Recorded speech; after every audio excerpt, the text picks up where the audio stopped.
ஏங்க முடியாது? இவ்ளோ நடந்ததுக்கு அப்புறமும் இன்னைக்கு காலையில நம்ம வீட்டுக்கு வந்ததுல இருந்து துளசி எவ்ளோ சந்தோஷமா இருக்கா நீங்களே பாத்தீங்கல்ல. சிவகாமி, துளசி சந்தோஷமா இல்ல.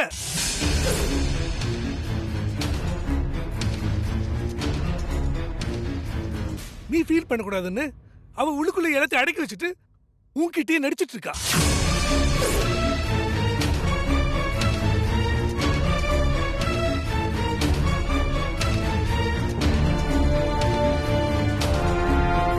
இது பாரு சிவகாமி, அந்த பத்திரத்துல என்ன எழுதிருக்குன்னு இந்த நிமிஷம் வரைக்கும் எனக்கு எதுவுமே தெரியாது.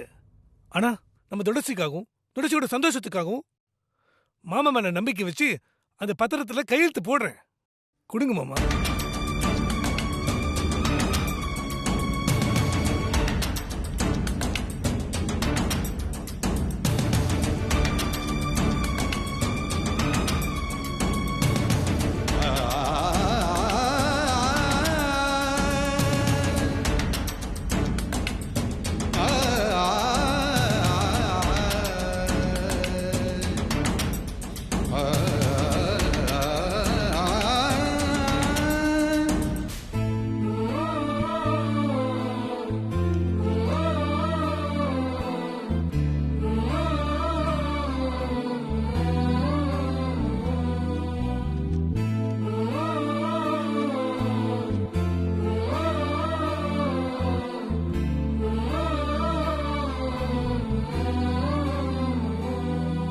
சிவகாமி, நம்ம பொண்ணுக்காக விஸ்வாவை அவ கல்யாணம் பண்ணிக்கணும்ன்றதுக்காக நான் இதுல கையெழுத்து போட்டிருக்கேன்.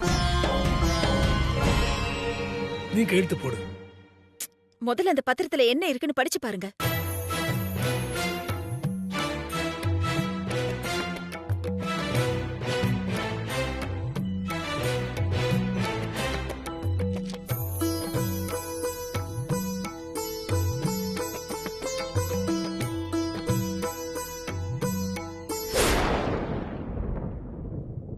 உன்னை திரும்பவும் அந்த வீட்டுக்கு கூட்டிட்டு போகணுமா? அதுக்காக மட்டும்தான் இந்த பத்திரம்.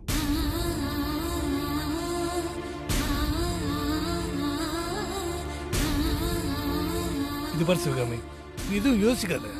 இந்த பத்திரத்துல நீ கையெழுத்து போடு. இதுவும் தப்பாகாது.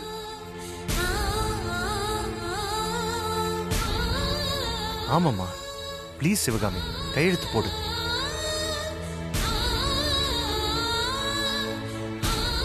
ஒரு நல்ல அப்பாவோட கடமை பெத்த பிள்ளைக்கு பிடிச்ச வாழ்க்கையை அமைச்சு கொடுக்கறது தான்.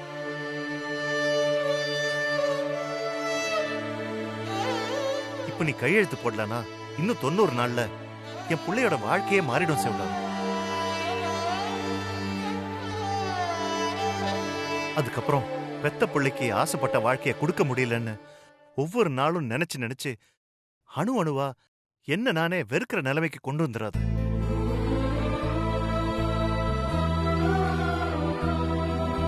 ஒரு அப்பாவா என் பிள்ளைக்கு ஆசைப்பட்ட வாழ்க்கைய நான் அமைச்சு கொடுக்கணும். தயவு செஞ்சு என் பிள்ளையோட வாழ்க்கைய லேசா நினைக்காத சிவகாமி.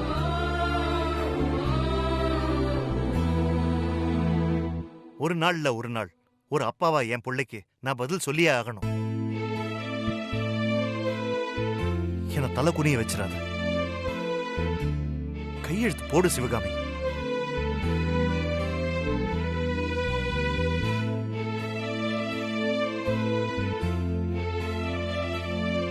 என் அண்ணன் யார்கிட்டயும் தலை குனிஞ்சு நிக்க கூடாதுன்னு நினைக்கிறவனா?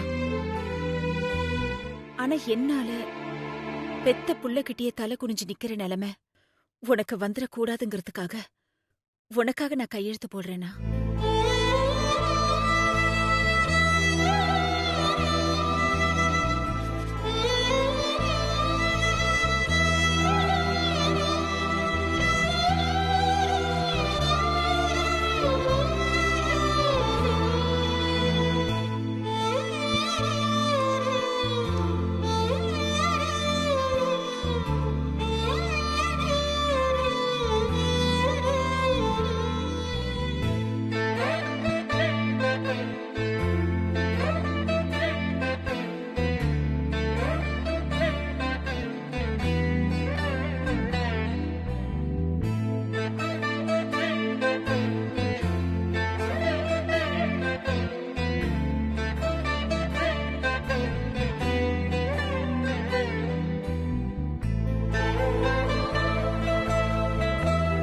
என்னைக்கா இருந்தாலும் என் அண்ணனோட பொண்ணா ஒரு நாள் நீ அந்த வீட்டுக்கு போக வேண்டியதுதான். அது இன்னைக்கே நடக்குது. அதுல எனக்கு சந்தோஷம்தான் துளசி. என்ன நீ எதுக்காகவும் பார்க்க வேண்டாமா? நீ என்ன பண்ணாலும் அதை நான் ஏத்துக்கிறேன்.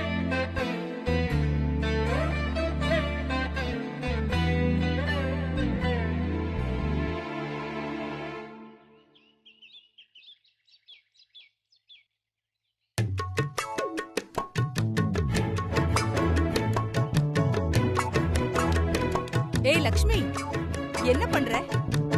அது ஒண்ணும் இல்லக்கா, அந்த துளசி வீட்டை விட்டு போயிட்டால, அதான் செலிப்ரேட் பண்ணிட்டு இருக்கேன். அதுக்கு 1000 வாலாவா? இதுவே கம்மிக்கா. நான் தான் போதும்னு இதோட நிறுத்திக்கிட்டேன்.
அக்கா,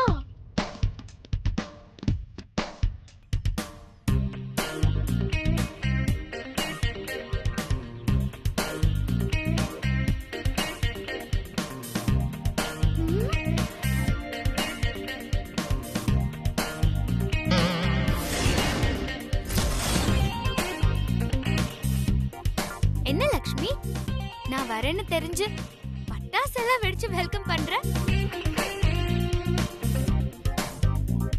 நான் வரேன்னு உனக்கு முன்னாடியே தெரியுமா?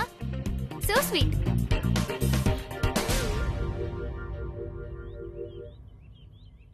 ஏய், நீதான் என்கிட்ட சேலஞ்ச் பண்ணி தோத்துட்டு வீட்டை விட்டு போயிட்டல்ல?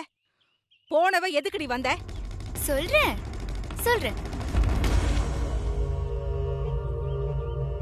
அண்ணா.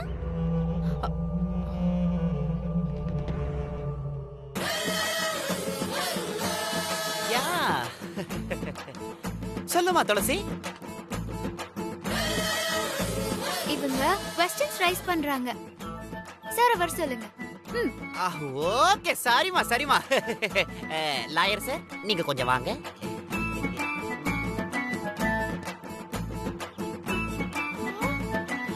லாய்க்கா இது வாங்க.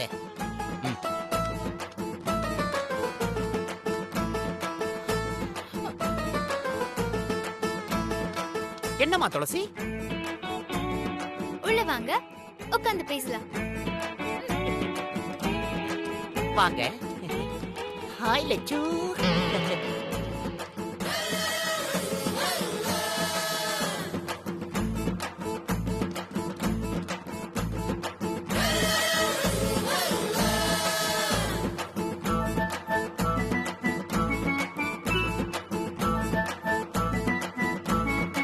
லக்ஷ்மி, நீ போய் அத்தைய வர சொல்லு.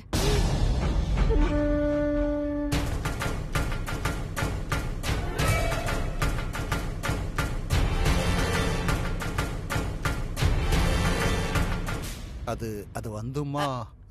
அட லாயரே, ஒரு நிமிஷம் இருங்க. அம்மாவை கூட்டிட்டு வரதுக்கு தான் ஆள் போயிருக்குல்ல, அவங்க வந்துட்டோம். அதுக்கப்புறமா நீங்க மொத்தமா சொல்லிக்கலாம்.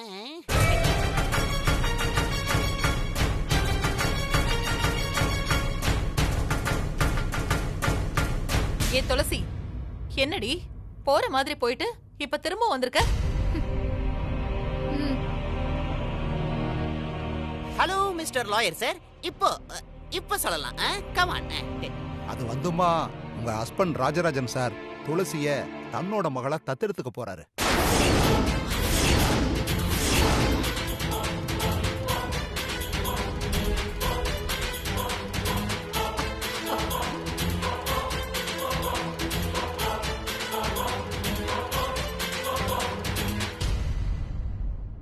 துளசியோட பேரண்ட்ஸ் கிட்ட லீகலா ஒப்பீனியனும் வாங்கிட்டாரு.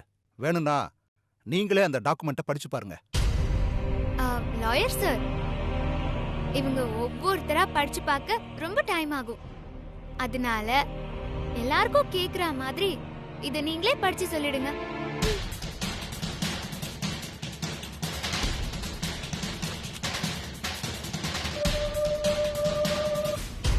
பார்த்திபன் சிவகாமியாகிய நாங்கள் இருவரும் மனப்பூர்வமாக சம்மதித்து எழுதி கொடுக்கும் சுவீகார பத்திரம் என்னவென்றால், எங்களது புதல்வி துளசியை ராஜராஜன் என்பவருக்கு மகளாக தத்து கொடுத்து சுவீகார புதல்வியாக்கிக் கொள்ள துளசியின் பெற்றோரான எங்களுக்கு முழு சம்மதம் என்பதை யாருடைய வற்புறுத்தலுமின்றி தெரிவித்துக் கொள்கிறோம்.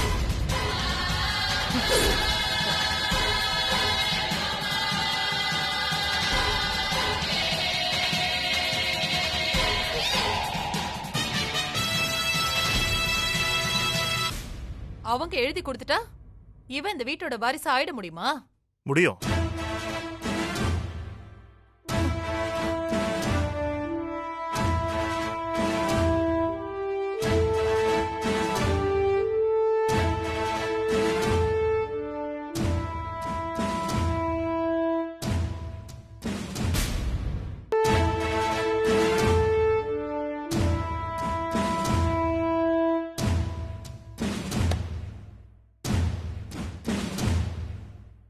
முடியுமா?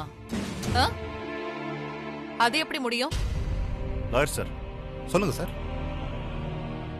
மேஜரான பொண்ணை நான் தத்தெடுக்க முடியுமா முடியாதான்னு நீங்களே சொல்லுங்க. சார், மேஜரான பொண்ணை யார் வேணாலும் தத்தெடுக்கலாம் சார். அதுக்கு அந்த பொண்ணும் அந்த பொண்ணை பெத்தவங்க சம்மதம் இருந்தா மட்டும் போதும் சார்.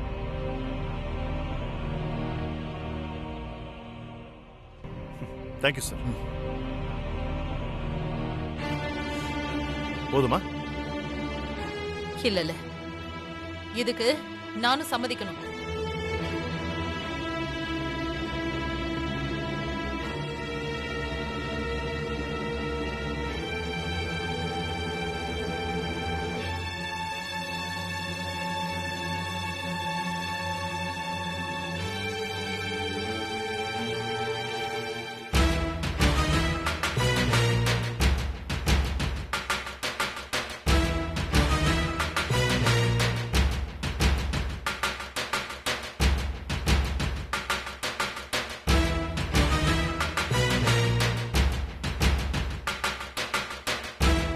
புரிஞ்சுதா?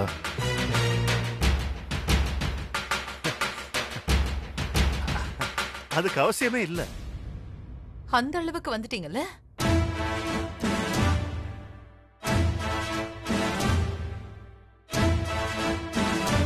வேற வழியே இல்ல பைரவி. இந்த வீட்ல நீயும் என் பேச்ச கேட்க மாட்டேங்கிற, விஸ்வாவும் நான் சொல்றத கேட்காம உன்னோட சம்மதத்துக்காக வெயிட் பண்ணிட்டு இருக்கான். இப்படியே அம்மாவும் பையனும் என் பேச்ச கேட்கலன்னா கடைசி காலத்துல நான் எந்த தைரியத்துல இருக்கிறது? அதான் கடைசி காலத்துல என்ன பாத்துக்கிறதுக்கு ஒரு மக தேவைன்னு நினைச்சேன். அதான் துளசியை தத்தெடுக்கணும்னு முடிவே பண்ணிட்டேன்.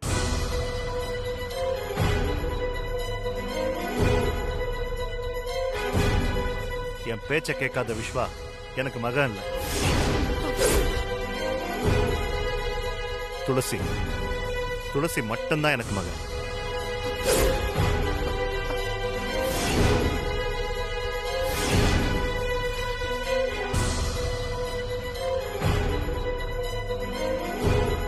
அதனால ஓ மகன் விஸ்வாவுக்கும் லக்ஷ்மிக்கும் இன்னும் 90 நாள்ல கல்யாணம் பண்ணோன்னு நீ டிசைட் பண்ணிட்டல்ல? உன் இஷ்டத்துக்கு நீ என்ன வேணாலும் பண்ணு. நீ டிசைட் பண்ண அதே 90 நாள்ல நான் துளசிய சட்டப்படி மகளா தத்தெடுக்கிற ஸ்வீகார விழாவும் நடக்கும்.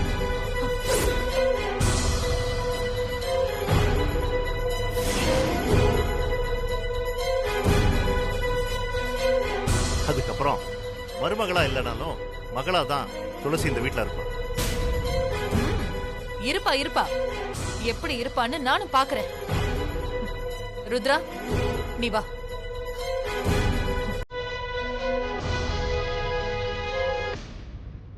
அப்பா,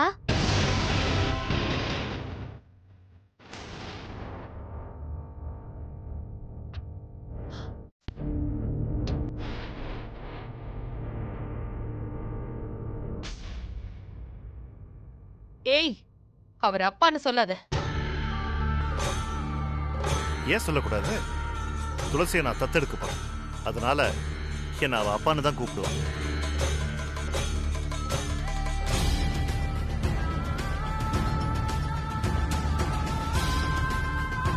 நீ என்ன அப்பான்னு சொல்றத கேட்கும்போது எனக்கு ரொம்ப சந்தோஷமா இருக்குமா. எங்க இன்னொரு தடவை அப்பான்னு கூப்பிடு. ஏய், இன்னொரு தடவை அவர் அப்பான்னு சொன்ன எனக்கு கெட்ட கோவம் வந்துரும். இந்த மிரட்டலுக்கெல்லாம் நீ பயப்படாதமா. இன்னும் 90 நாள்ல நீ அவளையும் அம்மானு தானே சொல்ல போற.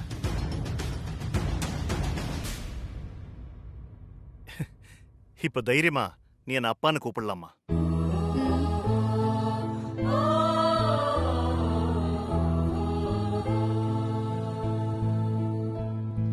அப்பா,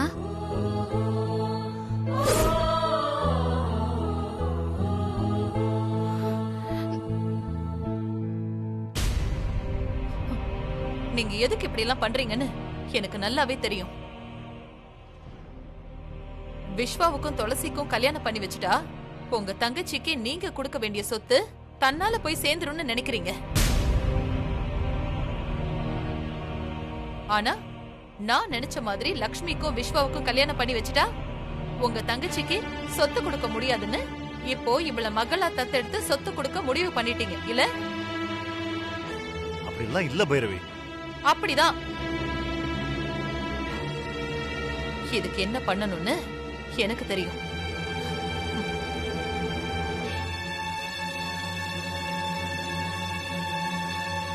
இந்தாங்க சார். Thank you sir. தேங்க்யூ. வாங்க சார்.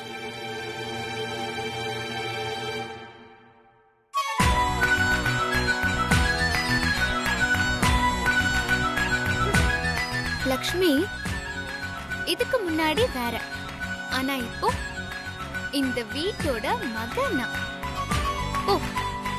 போய் எனக்கு யம்மியா லஞ்ச் ரெடி பண்ணு. ஓடி.